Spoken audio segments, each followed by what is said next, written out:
জীবনে এমন এক সময় আসে যখন চারপাশে সবাই দূরে সরে যায়। সুখের দিনে যারা আমাদের চারপাশে ভিড় করত, খারাপ সময় তারা যেন হাওয়ায় মিলিয়ে যায়। তখন বোঝা যায় কে সত্যিকারের আপন আর কে শুধু সুবিধার জন্য পাশে ছিল। খারাপ সময় মানুষকে সবচেয়ে বেশি শিক্ষা দেয়। এটা বোঝায় হাসি ভাগ করা মানুষ অনেক, কিন্তু কান্না ভাগ করা মানুষ একেবারে কম। যখন পকেটে টাকা থাকে, মুখে হাসি থাকে, সবাই কাছে আসে, কিন্তু দুঃখ আসলে, কষ্টে জর্জরিত হলে মানুষ কেমন ঠান্ডা হয়ে যায়।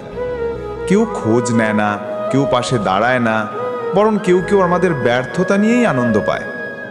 তবুও খারাপ সময়েরও একটা সৌন্দর্য আছে। এটা মিথ্যা সম্পর্কগুলোকে ঝেড়ে ফেলে দেয়, বুঝিয়ে দেয় কার চোখে আমাদের প্রতি ভালোবাসা ছিল আর কার চোখে ছিল কেবল স্বার্থ। তখন নিজের ভেতরের শক্তিটাই একমাত্র ভরসা হয়।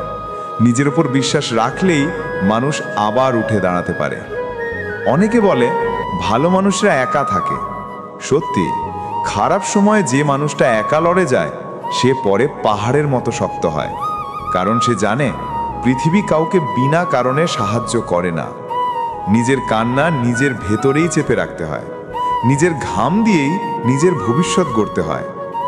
যারা খারাপ সময়ে আমাদের ছেড়ে যায় তাদের জন্য কষ্ট পাওয়া ঠিক না, কারণ তারা আমাদের জীবন থেকে চলে গেছে বলে আমরা দুর্বল নই, বরং তাদের চলে যাওয়া আমাদের চোখ খুলে দিয়েছে। এখন আমরা জানি আমাদের পাশে থাকা মানুষগুলোর আসল মুখটা কেমন। খারাপ সময় চিরদিন থাকে না, একদিন সব ঠিক হয়ে যায়। শুধু মনে রাখতে হয় সেই সময়ের শিক্ষা যেন ভুলে না যায়।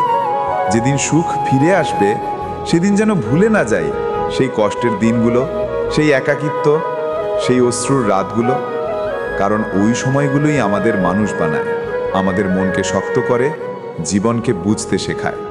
তাই খারাপ সময়কে অভিশাপ ভেবো না, ওটাই জীবনের সেরা শিক্ষক। ওটাই শেখায় সবাই বন্ধু নয়, কেউ কেউ কেবল পথচারী।